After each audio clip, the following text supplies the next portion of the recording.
Hollowfield Corn Maze. The town of Hollowfield Heights had a secret, a whisper in the wind that no one dared to voice. Just beyond the old mill road lay the Hollowfield cornfield, an expanse of endless stalks that seemed to stretch farther than human eyes could follow.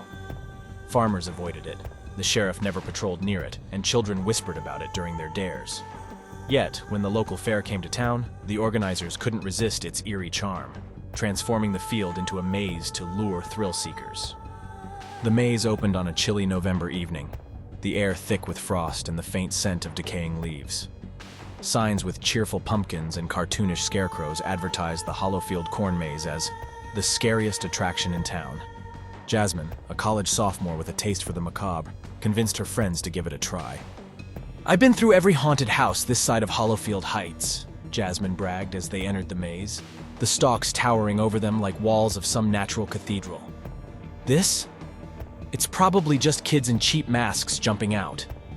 But from the moment they stepped inside, the atmosphere shifted. The sound of rustling corn was too loud, too rhythmic, as if the stalks themselves were breathing. The moonlight barely penetrated the dense canopy of leaves, casting long, twisted shadows that seemed to reach for them. "Stick together," Jasmin said, her bravado faltering as the path twisted and turned with no apparent logic. The dirt underfoot was soft and cold, almost spongy, and the air smelled faintly of iron, like old blood. The deeper they went, the thicker the air became, as if the cornfield were pressing down on them. After 15 minutes of wandering, they realized the maze wasn't following the cheerful map they'd been handed at the entrance. The turns didn't match, and paths they'd already taken seemed to stretch endlessly when they doubled back. "This is stupid," said Mark, the most skeptical of the group. "Let's just cut through the corn and get out of here." He stepped off the path, but the moment he pushed aside the stalks, they snapped back with a ferocious force, slicing his arm. Mark yelped, clutching the wound. The group stared at the stalks as they swayed unnaturally, though there was no breeze. "It's alive," Gina whispered, her voice barely audible. "Don't be ridiculous," Jasmin snapped, though her voice trembled. They pressed on, the laughter and chatter of other fairgoers growing distant until it disappeared altogether. The path narrowed, the walls of corn looming closer, their sharp leaves scraping against their arms and faces. Then came the whispers, low, guttural, and just out of earshot. "Did you hear that?" whispered Gina, her wide eyes darting around. "Someone's messing with us," Jasmin said, though her voice lacked conviction. Ahead, a faint glow appeared, flickering like firelight. Relief washed over them. "See? It's probably the end," Jasmin said, quickening her pace. But as they rounded the corner, they stopped dead. In a small clearing, surrounded by corn, stood a scarecrow. Its burlap face was twisted into an obscene grin, its button eyes gleaming like obsidian. A ring of candles encircled it, their flames unnaturally still. The scarecrow's clothes were tattered, but its chest was soaked with something dark and wet. "Let's go back," Gina whispered, trembling. As they turned, the path behind them was gone. In its place stood walls of corn, pressing closer, the rustling now a deafening roar. The whispers grew louder, morphing into anguished cries that seemed to echo inside their skulls. Jasmin turned back to the scarecrow and her breath hitched. It was moving. Its head twisted, the grin widening. The burlap split, revealing sharp, blackened teeth.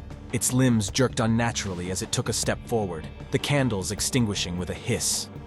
"Run," Jasmin said, grabbing Gina's arm. They bolted, weaving through the maze with no sense of direction.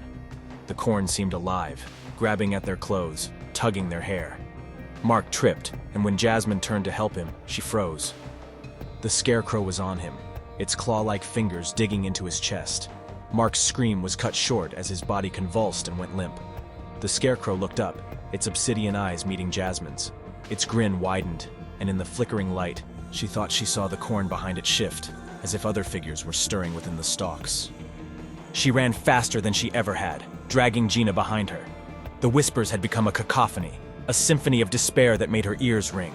Shadows darted between the stalks, impossibly tall and thin, their limbs bending at unnatural angles. Gina stumbled and Jasmin pulled her up, tears streaming down her face. "Don't stop!" she begged, her voice breaking.